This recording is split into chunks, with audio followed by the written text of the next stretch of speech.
পাথর প্রতিমায় উন্নয়নের পথে আরও এক ধাপ 1.5 কিলোমিটার কংক্রিট রাস্তার উদ্বোধন। দক্ষিণ চব্বিশ পরগনা জেলার পাথর প্রতিমা ব্লকে উন্নয়নের ধারাকে আরও এক ধাপ এগিয়ে নিয়ে গেল নতুন রাস্তা নির্মাণ প্রকল্প। পাথর প্রতিমা ব্লকের রামগঙ্গা গ্রাম পঞ্চায়েতের ইন্দ্রপ্রস্থ 18 গাছি থেকে আদিবাসী পাড়া হয়ে স্কুল পর্যন্ত প্রায় 1.5 কিলোমিটার দীর্ঘ কংক্রিট ঢালাই রাস্তার শুভ উদ্বোধন করা হলো। এই রাস্তা নির্মাণে ব্যয় হয়েছে প্রায় 1,14,00,000 টাকা। সোমবার সকালে পাথর প্রতিমার ভূমিপুত্র বিধায়ক সমীর কুমার জানা স্বাগত ভাষণের মাধ্যমে অনুষ্ঠানের সূচনা করেন। এরপর তিনি নারকেল ভেঙে এবং ইটের উপর বালি, সিমেন্ট ও স্টোনের মশলা ঢেলে রাস্তার ঢালাই কাজের আনুষ্ঠানিক উদ্বোধন করেন। গোটা অনুষ্ঠান জুড়ে ছিল উৎসবের আবহ।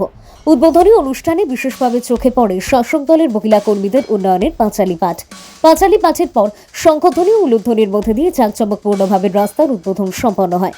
স্থানীয় বাসিন্দাদের উপস্থিতিতে অনুষ্ঠানটি হয়ে ওঠে এক প্রকার উৎসবমুখর। এই রাস্তা নির্মাণের ফলে এলাকার প্রায় শতাধিক ঘর বিশিষ্ট আদিবাসী কলোনি সহ শতাধিক পরিবার সরাসরি উপকৃত হবেন। দীর্ঘদিন ধরে কাঁচা ও দুর্বল রাস্তার সমস্যায় ভুগতে হওয়া মানুষজন এবার স্বস্তি পাবেন বলে মনে করছেন স্থানীয়রা। স্কুল পড়ুয়া ছাত্রছাত্রী, অসুস্থ রোগী পরিবহন এবং দৈনন্দিন যাতায়াতের ক্ষেত্রে এই রাস্তা গুরুত্বপূর্ণ ভূমিকা নেবে। রাস্তার উদ্বোধনের জন্য স্থানীয় বাসিন্দারা বিধায়ক সমীর কুমার জানার প্রতি কৃতজ্ঞতা প্রকাশ করেন এবং উন্নয়নমূলক কাজের জন্য তাকে ধন্যবাদ জানান।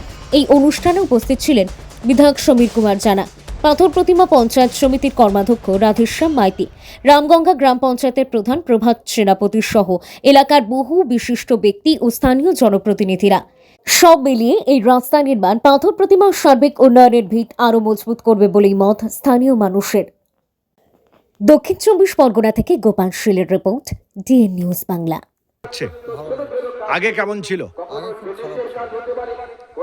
ছিল এখন ঢালাই রাস্তা হবে, আমাদের ভালো লাগবে, সবার যাতায়াতেরও ভালো লাগবে, সব কিছু ভালো হবে। এই রাস্তাটা তো খুব খারাপ ছিল, কিভাবে যেতেন এতদিন? ওই পাশ দিয়ে যাওয়া আসা করতে হতো, মাঝখান দিয়ে যাওয়া আসা করতো না, সাইকেল যেত না, গাড়ি ঘোড়াও যেত না, মানুষের অসুখ বিসুখ হলেও গাড়ি ঘোড়া ঢুকতো না, এইসব আমরা অসুবিধায় ছিলাম। সামনে একটা আদিবাসী কলোনি আছে, তারাও এই পথেই যায়? হ্যাঁ হ্যাঁ, সত্যি ধন্যবাদ জানাই। প্রথমে ধন্যবাদ জানাবো আমাদের বিধায়ক সাহেবকে। ওনারই অনুপ্রেরণায় এই রাস্তাটা আমরা আজকে উদ্বোধন করতে পারছি। বহু প্রতীক্ষার ফলে ইন্দ্রপ্রস্থের মানুষজন আজকে উপকৃত হবে। এই রাস্তা দীর্ঘদিনের সমস্যা ছিল মানুষজনের যাতায়াতের, তাই আজকে উদ্বোধন হলো। কত টাকা এটা হলো? প্রকল্প মূল্য 1 কোটি প্রায় 14 লক্ষ টাকা। কত রাস্তা? 1.5 কিলোমিটার। এটা হওয়ার পর কি সুবিধা হবে? এই রাস্তার সুবিধা হলে এখানে আমাদের আদিবাসী পাড়া রয়েছে এবং এখানে বহু লোকালিটি মানুষরা যাতায়াতের খুবই কষ্ট হতো, সেখানে তাদের স্মুথলি হবে এবং কোনো রুগী বাড়িতে পড়লে তাদের নিয়ে আসারও অসুবিধা হতো, তাদেরও আসতে সুবিধা হবে এবং মানুষের উপকৃত হবে।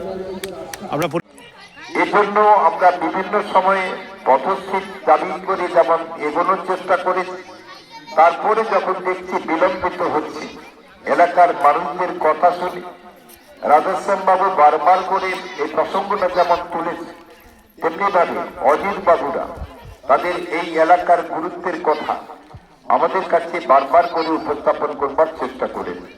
ফলে সেই প্রাসঙ্গিকতাকে নিয়ে আমরা আমাদের ব্লকের বিভিন্ন প্রান্ত থেকে যতগুলো প্রস্তাব দিয়েছি, সবটা হয়তো বের করতে না পারলেও আপাতত এটিকে আমরা আজকে ওয়ার্ক অর্ডার বের করে আসতে পেরেছি বলে আজকে সেই রাস্তার প্রায় 1.5 কিলোমিটার 1 কোটি টাকার উপর খরচা করে গভর্নমেন্ট এই রাস্তাটি তৈরি করবে সুন্দরবন উন্নয়ন পরিষদের মাধ্যমে।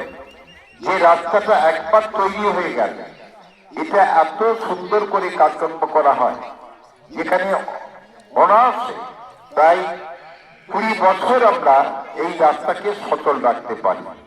এরকম একটি গুরুত্বপূর্ণ রাস্তার আজকে আনুষ্ঠানিকভাবে যে উদ্বোধন, এই উদ্বোধনী অনুষ্ঠানে উপস্থিত আছে